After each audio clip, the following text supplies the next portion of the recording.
안녕하십니까. 2023년 6월 23일 금요일입니다. 코패스 동반자 채널에서 오늘은 롱마가 제안하는 TF-50A, TF-50N 두 기체는 먼저 번의 T-50A가 아님, 이런 주제로 말씀을 드리도록 하겠습니다. 외신에 롱마의 TF-50A 그리고 TF-50N에 대한 기사가 올라왔습니다. 물론 이 기사의 출처는 롱마입니다. 일단 롱마가 발표하는 이런 기사들은 외신들이 빨리 다뤄주는 그런 경향이 있지만, 보잉에서 T7A에 대한 발표를 하는 것을 잘 다루지를 않습니다. 이게 굉장히 중요한 거죠. 얼마 전에 보잉이 T7A가 약속된 훈련 비행시간 500시간을 채웠다, 이런 발표를 했지만 누가 제대로 다루질 않았습니다. 그만큼 T7A는 신뢰를 잃은 겁니다. 그리고 그런 똑같은 현상이 얼마 전에 T7A가 윙락 현상을 다 수정했다고 발표했을 때도 별로 보도를 하는 그런 매체들은 거의 없었습니다만, 오늘 롱마가 발표한 내용들은 비교적 자세히 다뤘습니다. 가장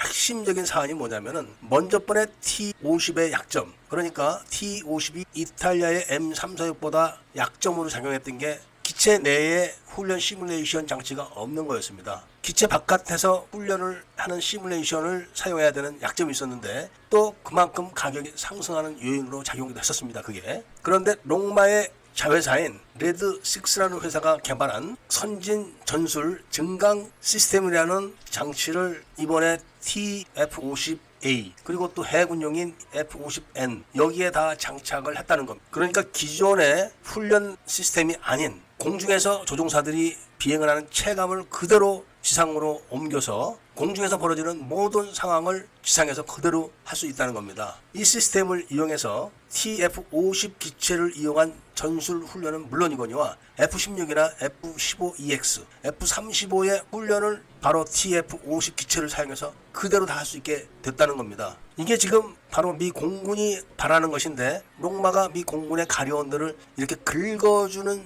응답을 하고 있는 겁니다. 아직은 미 공군이나 해군에 제안하는 그런 형태이기 때문에 기체에 대한 자세한 설명은 보안상 하지를 못하고 있는데, 분명하게 언급하고 있는 것은 바로 먼저 번의 TX 사업 때 롱마에서 미 공군에 제출했던 T-50A가 아니라는 겁니다. 전혀 다른 기체라는 겁니다. 그러니까 F-35 조종사들이 F-35를 사용해서 할 수 있는 전술 훈련, 그런 훈련을 하기 위한 최첨단 에이사 레이더와 무장 시스템, 이런 것들을 그대로 다 옮겨놨다는 겁니다. 기총까지도 설치를 했다는 내용이 들어있습니다. 거기다가 증강 현실 시스템까지 장착을 했기 때문에 가격이 굉장히 올라갈 것 같지만 공군이 만족할 수 있는 가격이다, 이렇게 설명을 했는데, 자세한 가격에 대한 내용은 모르겠습니다. 조금 더 구체적으로 이야기를 한다면, 에이사 레이더와 전자전 시스템, 전술 데이터 링크, 보안상 발표하지 않은 추가 기능에다가 이런 거를 모두 결합한 훈련기 겸 경공격기로 개발을 했다는 겁니다.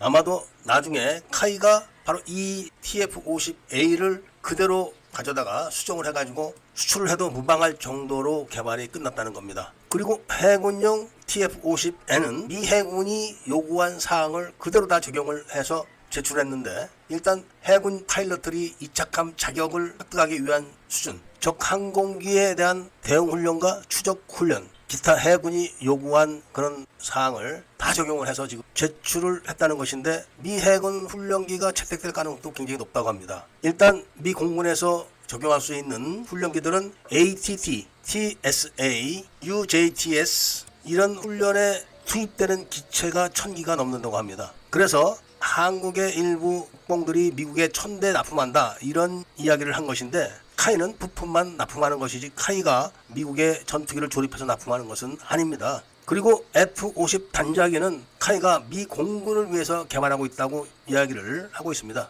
본 채널에서 지난번 영상에서 F-50 단자기는 롱마가 요구한 사안이다, 이런 내용을 말씀드린 것처럼 롱마가 이번에도 F-50 단자기에 대한 이야기를 단호하게 한 것이죠. 물론 F-50 단자기도 카이가 미 공군의 납품이 끝난 이후에 다시 수출을 할 수 있는 권한은 갖고 있을 겁니다. 롱마가 이렇게 약진을 계속하고 있는 가운데 보잉의 T7A에 대한 이야기는 별로 없습니다. 기껏해서 얼마 전에 T7A가 훈련 비행시간 500시간을 채웠다, 이런 정도의 소식밖에 없지만 누가 제대로 다루지도 않고 있는 거죠. 미 공군이 시간이 촉박하기 때문에 얼마 오래 가지 않아서 롱마의 T-50A가 미 공군에 전술 훈련기로 채택되었다는 소식이 나올 걸로 기대하면서 오늘 이야기를 마치고자 합니다. 애국 시민분들과 밀매분들께서는 구독을 꼭 좀 해주시고 좋아요와 알림 설정도 부탁드리면서 이야기를 들어주신 데 대해서